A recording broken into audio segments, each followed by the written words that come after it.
High school life, ang high school life, aking pang naaalala. High school days, ang high school days. What's up, kid? What's up, fam, and welcome back to my channel. At nandito naman ako para sa bagong video ko for this week. Halatang-halata naman, sa intro pa lang at sa title pa lang ng video na ito ay pag-usapan natin na isa na namang throwback. Dahil ang pag-usapan natin dito ay ang ating high school days. Ihanda nyo ni mga sarili dahil ibabalik ko kayo sa nakaraan at ipapaalala ko sa inyo lahat ng mga nakakahiya at masayang mga pinagagawa natin nung high school tayo. Kung makita nyo man to, huwag nyo nang pansinin. Tinakpan ko lang yung patch ko, ha? Huwag nyo nang pansinin, okay? So let's go! Ano nga ba mga na-miss ko sa pagiging isang high school student? Una! Papers. Naalala mo ba yung summer after ng graduation mo ng grade 6 at namimili kayo ng gamit ng nanay mo? Oh, nakailan yung subjects mo? 10, diba? Kumuha ka na ng 10 notebooks, dali. And you're like, Mama? I'm a high school student, Mama. I don't F with notebooks anymore, Mama. I don't want to carry 10 notebooks every day in my bag, Mama. I don't F with notebooks, Mama. High school student don't F with notebooks, Mama. So I ain't gonna buy any notebook, Mama. I'm gonna buy a binder, Mama. You know that binder? That's more like notebook thing that with 10 fillers inside, Mama. So I won't get any notebooks anymore, Mama. Feel na feel mo ng high school ka na hindi ka na nga talaga bibili ng notebook. Bibili ka na ng binder. Uso yun. Binder. Pero kinalaunan, kailangan mo talagang bumili pa rin ng notebook o kaya maraming fillers kung magbabinder ka. Kasi alam mo naman yung mga teacher na pasulat ng pasulat ng pasulat. You know. At dahil nga high school ka na, hindi ka na bibili ng intermediate paper. Ang bibili mo na ngayon ay yellow pad. Bida-bida kang estudyante, hindi pa yellow pad ang bibili mo. Rainbow pad! Tama yan dahil kung dati sa intermediate paper ka lang nagsusulat ng I promise to do my assignment, I promise not to be late, I promise to ganito, ganyan. Kung dati 10 intermediate paper back to back, ngayon 10 yellow pad back to back. Diba, dinagdagan mo lang yung kalbaryo mo. Kasi nga, high school ka na! Isa pa sa mga papel ng high school ay mga test paper na hindi mo mapakawalan kasi ang tataas ng grades mo. Pero kapag bagsak ka, boom! Boom! Tapon dito, tapon doon. Kasi ka bagsak ka, walang kwenta yung papel. Tapos tatapon mo yung papel mo. Tapos sa end of school year, hanapin pala ng teacher mo kasi nakasama pala sa requirements. Mga arte kasi ng mga goro na yan. Joke lang. Ang susunod naman na yung mga sections.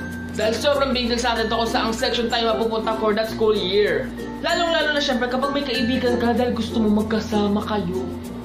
Hoy, anong section mo? Section C ako. Ikaw? Hala! Section D ako! Kung wala ka nang maintindihan, kung wala. At kapag pinag-usapan naman natin ng sections, iba-ibang klase yan. Depende sa school mo. Yung pangalan pa lang ng section, iba-iba na. Minsan pangalan ng Santo, Peña Francia, Saint Teresma, sa Señora de Guia. Minsan pangalan ng Bayani, Jose Rizal, Andres Bonifacio, Mocha Usod. What? Minsan yan letters lang, A, B, C, D, E, F, G. So kunwari kapag nasa section G ka na, ibig sabihin mahina ka. Tapos pag nasa section A ka na, yan yung mga matatalino.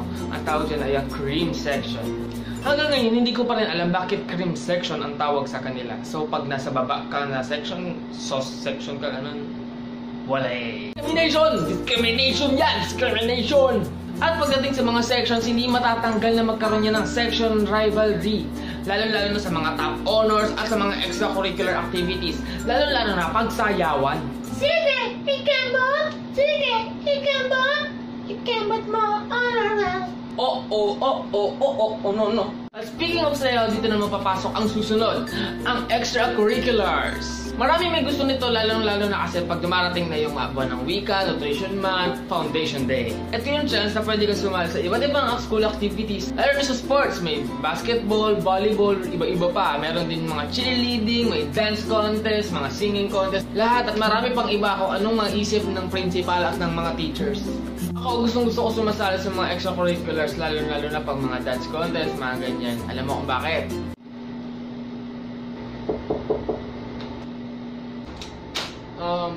Excuse me po, pwede pong ma-excuse po si Mr. Quijano? May practice po kasi kami sa sa gym for the dance contest. Para. At ang susunod naman dito ay syempre, ang hindi mawawala, friends. Dahil sila makakasama mo through the struggles of your high school life. Sa lahat ng kasiyahan at kalungkutan, at sa lahat ng mga katarantaduhang gagawin nyo at ginagawa nyo, mahiya kayo sa balat ninyo.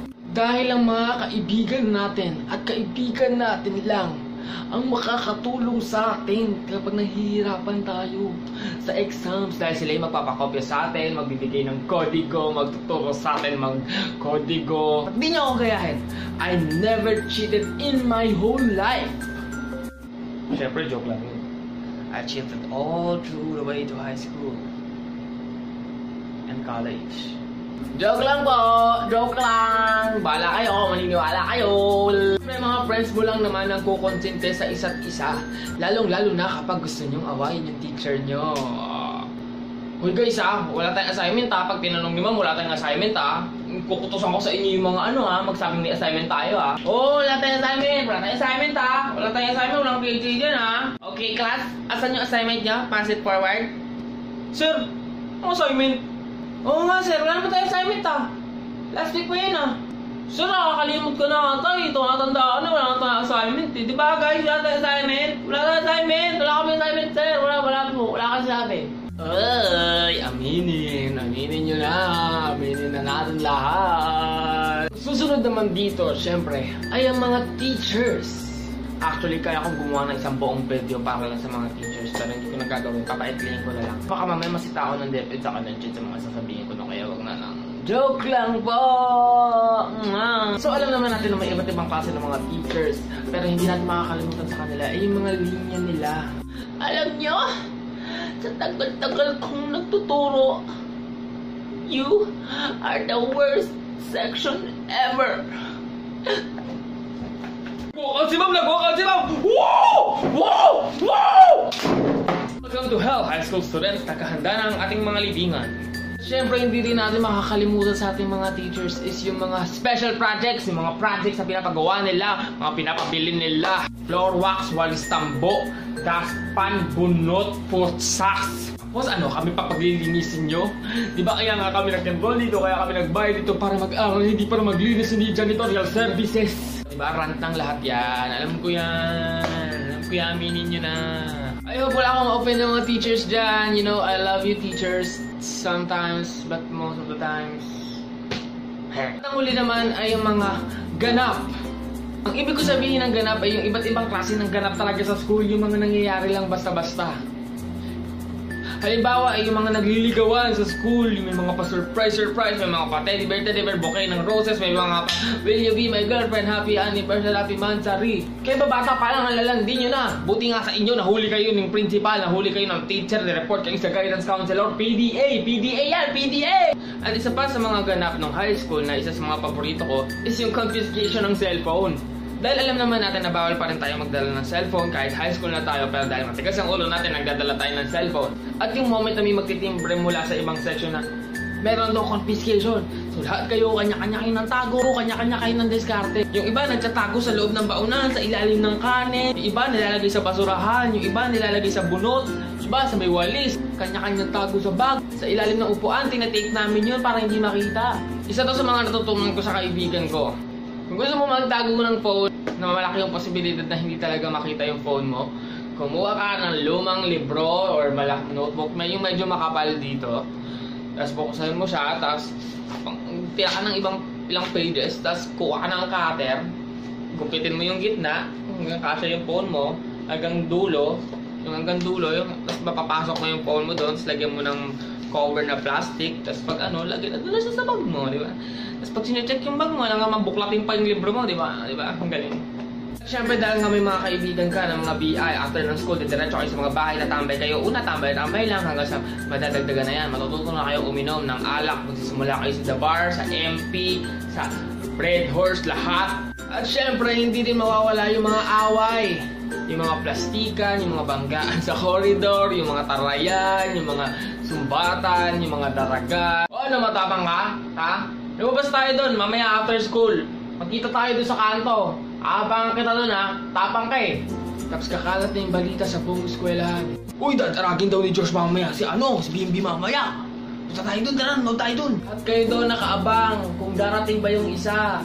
Tapos pag dumating yung isa, away yun, away na! Alam nyo guys, yung square bate, ewan ko kung uso pa yun ngayon ha, pero dati sa amin uso yun, yung square bate. Yung kapag magdadaragan kayo, mag-aaway kayo, magsusuntukan kayo, may sabunutan, yung magsa-drawing sila ng square sa alsada. Tapos may square, tapos nandoon yung dalawa sa square, tapos kayo mag-uupaan dun sa loob ng square. Kapag may napalabas ka na dun sa square, may nakatapak sa square, tapos na, bawal na, awat lahat. Tapos after nun, mag-aakpan sila, bati na sila, na parang wala nangyari, di ba? Parang tanga lang. Tado ka, ha? Tapos sa mga babae, uso yung wagwagan. At dahil sa mga ganap na to, kapag nahuli ka, diretso ka sa principal's office o kaya sa guidance counselor at mangyayari na ang pinakakinakatakutan ng lahat. Call parent. Yo! What's up, man? That's all for this video. Sana nag-enjoy po kayo. At sana ay nakarelate kayong lahat. Alam ko medyo bitin to, kaya baka gawan ko to ng part 2, hindi ko pa sigurado. At kaya kung gusto nyo ng part 2 nito or may na-miss out ako, saka i-share nyo na kung ano yung mga pinaka-paborito nyong high school moment. I-comment down nyo na yan sa comment section. Binabasa ko po yan at nagre-reply po ako dyan. At syempre kung nagustuhan nyo talaga tong video to, give it a big thumbs up, like. Thank you. At kung hindi ka pa nakasubscribe sa channel ko, mag-subscribe ka na dahil kung gusto mo ng good vibes, sagot ko yan! To watch and check out for my other videos dito sa channel ko kasi lahat ng mga kalokohan ko na ginagawa ko sa mga videos ko nandyan. At abangan nyo rin yung mga future projects and future videos and collaborations ko with other YouTubers and everything, lahat ng vlogs ko. Abangan nyo po yan. You can also follow me on my other social media accounts, Twitter, Instagram, Snapchat. My username is Gio Quijano. And please do like my What's Up Kyo Facebook page. It's www.facebook.com/whatsupkyo. That's all guys. Thank you for watching this video. Mahal na mahal ko kayo. Thank you dahil tumataas yung subscribers ko. And hopefully sana po ay tumaas pa po siya dahil yan sa inyo. Thank you dahil suportahan nyo ako sa lahat ng kalokohan ko. Yun lang po. Maraming salamat. See you on my next video. Ciao! Kung wala